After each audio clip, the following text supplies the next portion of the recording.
Señoras y señores, el decano del Colegio de Abogados de Lima, doctor César Bazán. ¿Cómo está usted, doctor? ¿Cómo le va? Bien, un saludo. Para el doctor la agenda siempre está cargada porque todos los temas que tenemos hoy día de la política, de la delincuencia, de todo, todos tienen que ver con actos jurídicos de todo tipo. Y sobre todo mucho con derecho penal. Pero antes quiero que me cuente, ¿han firmado ustedes un convenio con trabajo? Con el Ministerio de Trabajo. Sí, así es. Cuéntenos por qué y para qué, por favor. Bueno, desde que el ser humano nace, es una esperanza, pero para poderlo mantener vivo hay que satisfacer sus necesidades, entonces tenemos que trabajar los padres para mantener a nuestros hijos. La sociedad se organiza para que ese trabajo sea fructífero y debidamente controlado.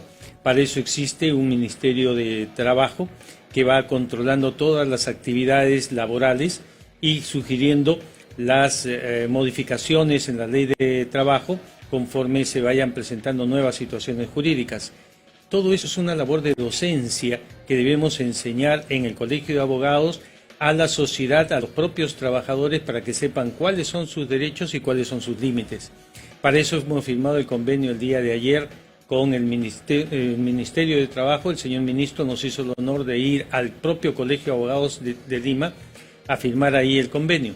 Así que vamos a desarrollar cursos, integrar, hacer coordinaciones con los abogados que recién se inician en la profesión para que con su especialidad y su vocación puedan ayudar a que esta vida laboral pueda ser pacífica o por lo menos soportable.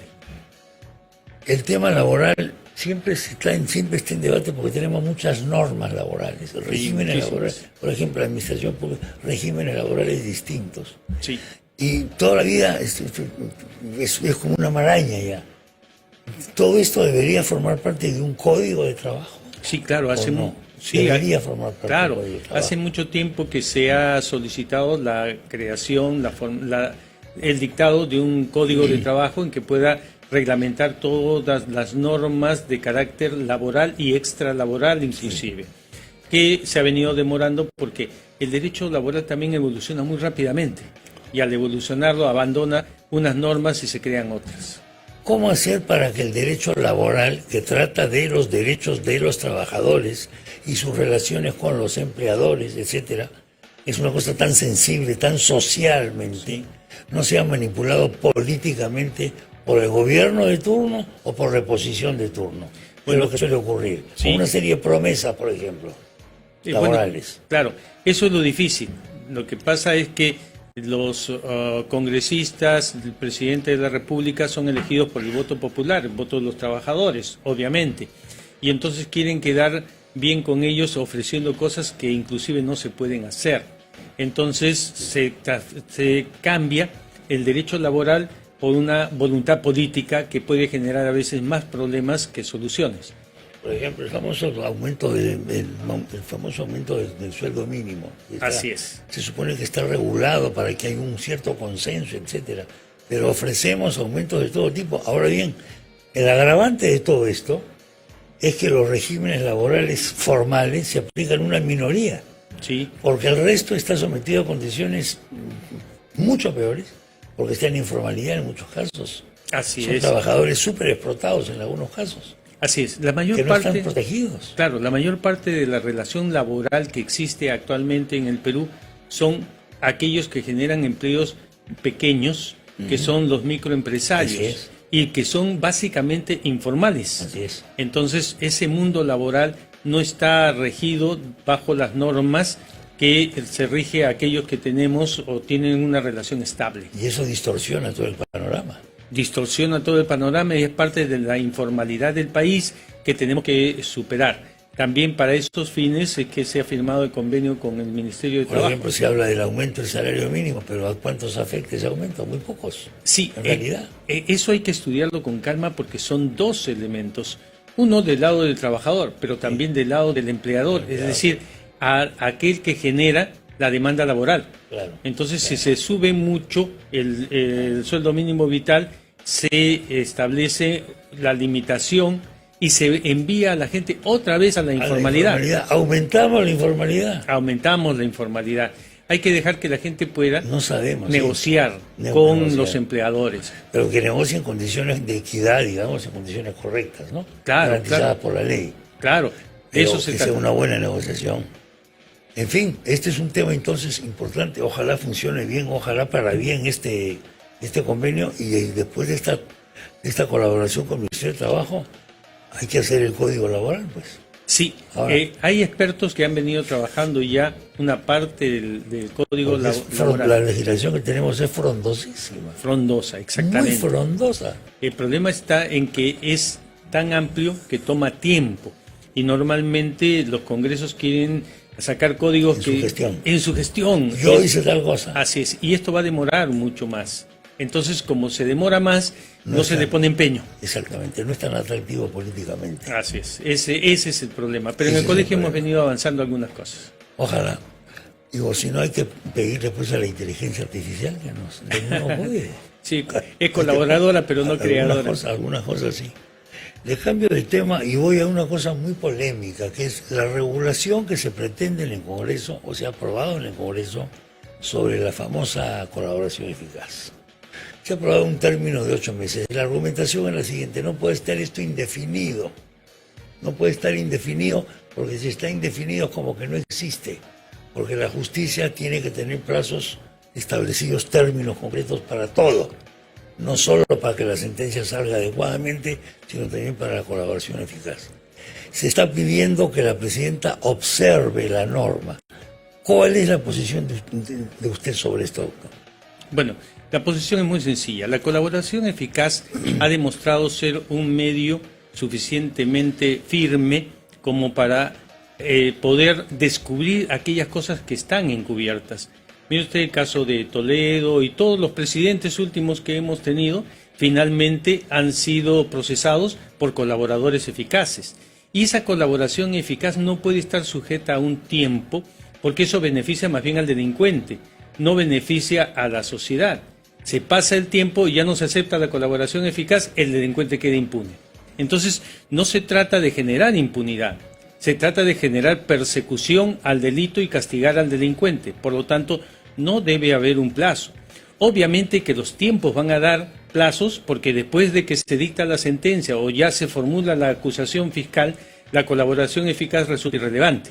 Claro, pero son hay plazos sentencia dentro del ya. propio proceso. Dentro del proceso. Porque aquí hay varios fenómenos. Por ejemplo, yo entiendo, corríjame usted, de que yo fiscal puedo montar un caso a base de colaboración eficaz, Sí. corroborada, y de ahí otros testigos. Sí. Entonces, la colaboración eficaz resulta sustancial para que haya un caso jurídico. Claro, y en todas Entonces, partes del mundo hay colaboradores Entonces, eficaces. Ahora, una colaboración eficaz que se produce, digamos, en vísperas de una sentencia, ¿no es tan importante o puede llegar a ser importante? Podría llegar a ser importante. O te puede cambiar todo el panorama. Es que podría llegar a ser importante si es que lo que se está evidenciando es la comisión de otro delito. Supongamos que lo que se quiere es investigar, y se está investigando a una persona por haber cometido un acto de corrupción. Y llega al momento en el cual se está avanzando, pero en las declaraciones de los testigos aparece que otros están involucrados. Y ya no es solamente un acto de corrupción, sino es una mafia organizada. Un delito distinto en el sentido de que es mucho más grave y además que afecta mejor El a la original sociedad. con el que se montó el caso Así es. más grave. Es más grave. Entonces, cuando llegue el momento ya y formulada la acusación, el fiscal podría inclusive encontrar un colaborador eficaz Sí. que sabe que está metido también y que si siguen en esa ruta lo van a alcanzar y dice, no, yo voy a declarar sobre toda esta mafia de corrupción. ¿Cómo funciona una persona que ha cometido un delito y que puede ser un colaborador eficaz potencial? Usted me corrige. Inicialmente hay una negación. Sí, es Uno correcto. mismo no acepta y no cree que ha sido el detenido, no cree que está preso, no cree que es culpable, etcétera, etcétera, etcétera. ¿En qué momento comienza esta primera roca, esta pertinaz resistencia a admitir el delito que he cometido yo mismo? ¿En qué momento se comienza a resquebrajar? ¿Y qué puede hacer un abogado ahí? Bueno, el abogado básicamente va a ir por la defensa, entonces por ese lado el abogado lo que va a tener que hacer es esperar a ver qué pruebas se van acumulando contra su defendido. Normalmente el que ha cometido un delito sabe que lo ha cometido, pero espera que nunca lo descubra. Y si hay algún elemento, que no haya pruebas suficientes en su contra. Pero cuando ya empieza a darse cuenta que sí va a haber pruebas en su contra, mejor es colaborar, porque va a tener una pena reducida, una pena menor, que simplemente seguir en la negación. Entonces va a depender de qué habilidad tenga el fiscal para darle la oportunidad, no solamente a él, sino a otros, para que sean colaboradores eficaces, porque pueden haber varios que estén siendo investigados por el mismo delito. Entonces, al primero que se quiebre, al primero que declare, a ese se le va a acoger como colaborador eficaz y a los demás ya no, ya llegaron tarde. Entonces tiene que presionar y presionar hasta que uno de ellos hable. ¿Por qué? Porque lo que yo te puedo decir, o que lo que yo le puedo decir, digamos, a un cliente, mira, sé que fulano ya habló. Así es. Juegan. De repente sabe, o de repente supone, o de repente... Porque todo esto funciona también a base de trascendido, dicho sea de paso. Se supone que la identidad del colaborador eficaz es secreta. Se supone, está codificado, pero se sabe. Pero al final sabemos. Sí, se sabe. A mí me ha pasado eso como periodista. Sí. Yo he entrevistado a colaboradores eficaces y me decían, ¿y cómo se...? Yo, porque todo el mundo sabe, pues. Todo el mundo sabe. Se supone que debe ser secreto y que la identidad, por eso se le pone un número y un código. Claro. ¿No? Debería guardarse. Pero las autoridades mismas, al momento de ir avanzando en la investigación, van revelando datos. Sí. Y aquel que está metido dentro del acto delictivo sabe quiénes sí podrían haberlo denunciado. Lo han echado. Así es. Entonces va descartando, este no, este fue. Este fue el que me delató. Así es. Este fue el traidor.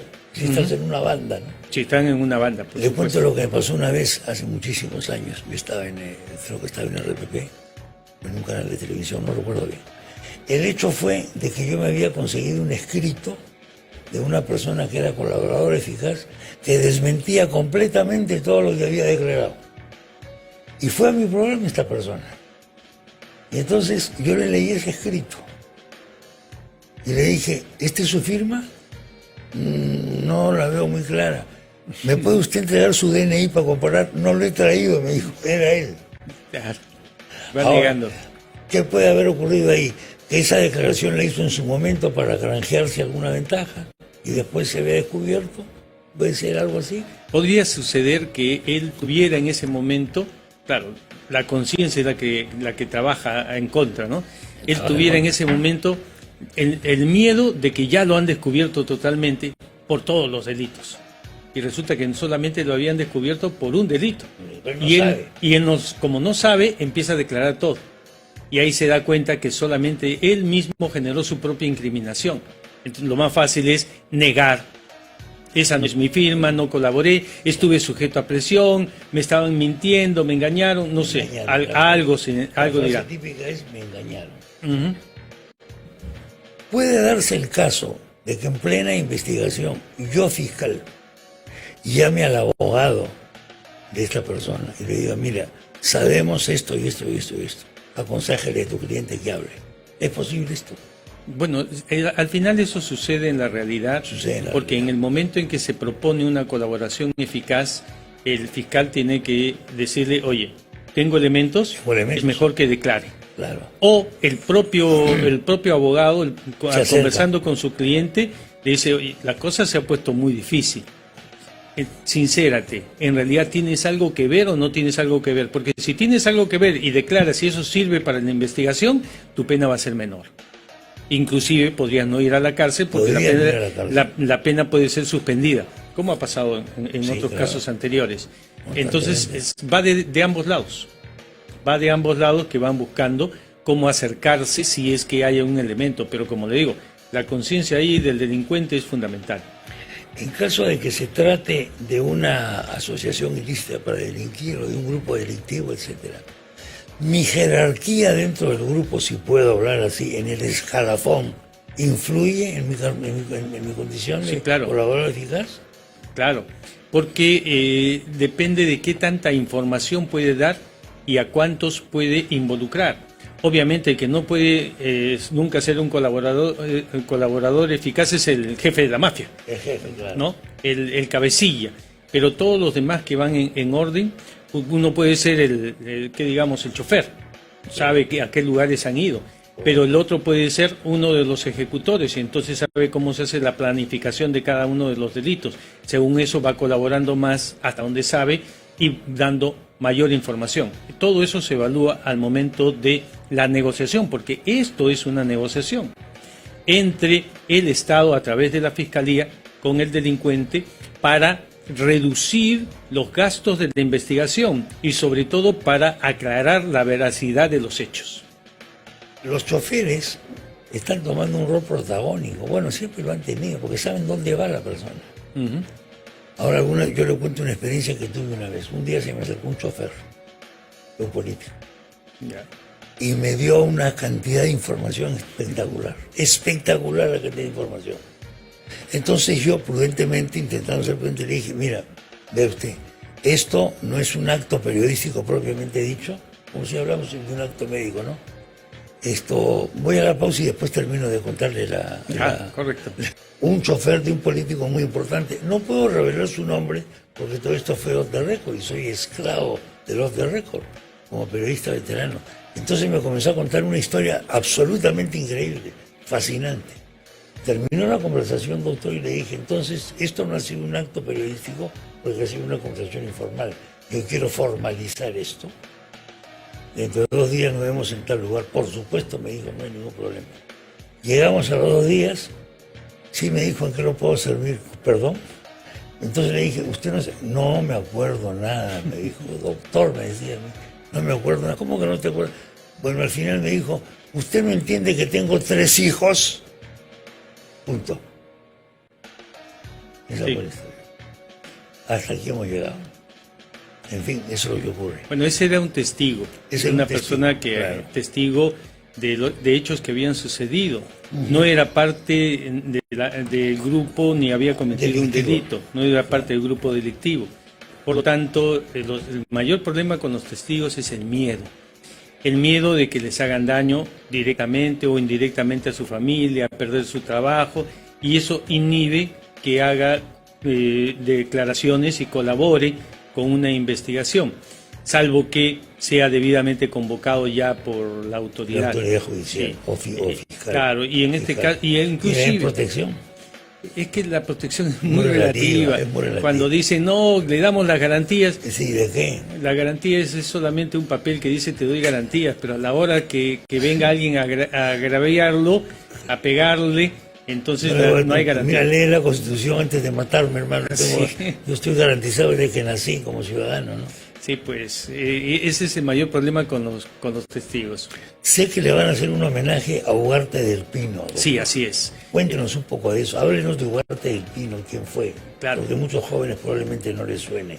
Bueno, hoy día vamos a hacer a las 6:30 un homenaje por el centenario del nacimiento del doctor Vicente Ugarte del Pino. Murió en el año 2015 y ahora debía estar cumpliendo 100 años. El doctor Ugarte del Pino, abogado, profesor sanmarquino, de una familia de abogados también con su propio estudio y formador de muchas promociones en la Universidad Nacional Mayor de San Marcos y también en otras universidades, en la Universidad San Martín, en la Universidad Católica, enseñó en diversos lugares historia del derecho. En el año 1968, usted recordará, y para aquellos que no lo saben, se lo contaremos, se produjo un golpe de Estado que rompió el orden constitucional y vino una junta de gobierno, y esa junta de gobierno sacó su estatuto revolucionario y dijo que la Constitución estaba vigente en tanto y en cuanto no contradiga el estatuto revolucionario. O sea, la verdadera Constitución era el estatuto revolucionario. Eso, por supuesto, para los abogados generó una gran desazón porque ya no estaba vigente en realidad la Constitución, estaba vigente el Estatuto Revolucionario. En el año 1973 se eligió al doctor Vicente Ugarte del Pino por una amplia mayoría decano del Colegio de Abogados de Lima.